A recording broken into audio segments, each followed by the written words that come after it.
Yeah. Now let's do that. Transition to blocking. Ant's the man when it comes to that. Listen to these PFF ranks across positions. Again, this after week 1.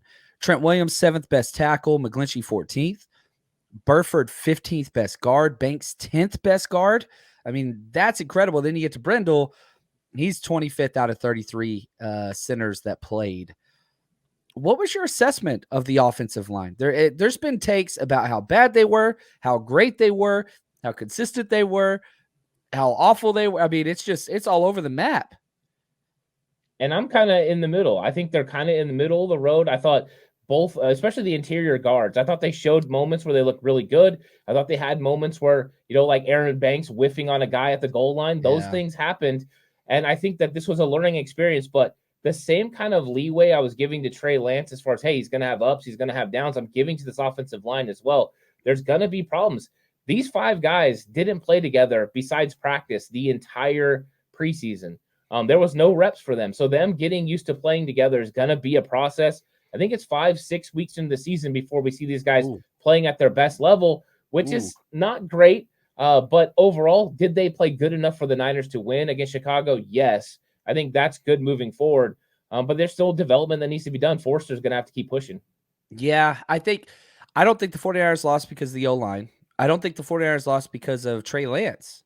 I don't think that's what it was. I would say the areas where they lost, definitely penalties.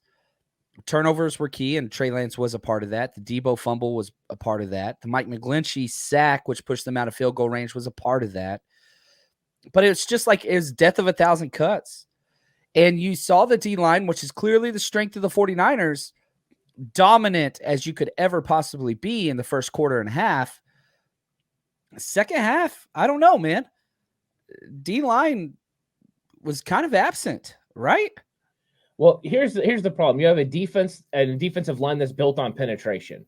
That's their goal. They want to make offensive linemen miss. They want to get past them. Again, when you're playing a Justin Fields, you can't do that. You have to bull rush. You have to use your energy to try to push these guys back. So when they got into the later parts of the game, they just didn't have the energy. Plus, you throw in the fact you're not getting the long drives from the offense. You're not getting this defense off the field, which means they're logging more snaps. It kind of all plays into it, and then they sort of disappear. It's just not a recipe for this defensive line to be successful for 4 quarters. No, it's not. And again, let's stick with the Pro Football Focus ranking. Armstead's 99th. Kinlaw 69th. Bosa 55th. Sampson 51st. And I think that shows on film. There were definitely some great plays from all of them. Kinlaw was a beast before he got injured.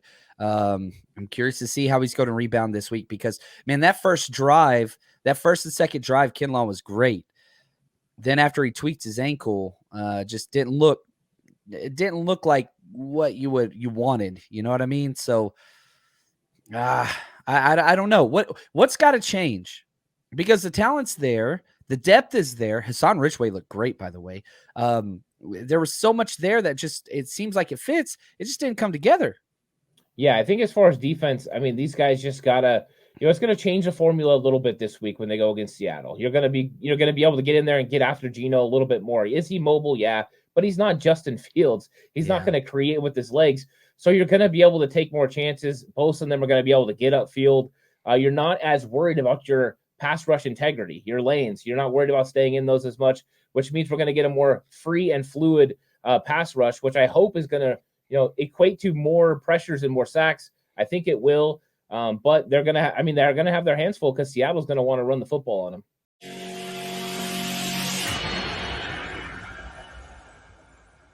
The 49ers Rush Podcast.